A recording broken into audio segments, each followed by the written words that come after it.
نداری؟ هر چیز داده بودم پرید که تو غلط که دستم بودی من گرفتی. والا من چی میفهمیدم؟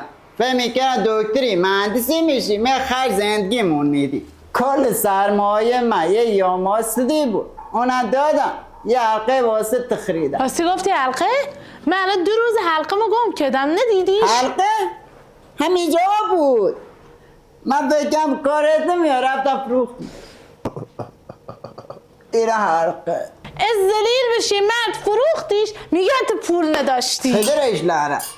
اینم گازتمون که گوزه 50 تومن بودم من گازش کنم. من ندارم. نداری؟ پس من میرم این چقوکور میفروشم. تو غلط میکنی مادر. تو گفتی این معتاد درست نمیشه. من خرزنش شدم.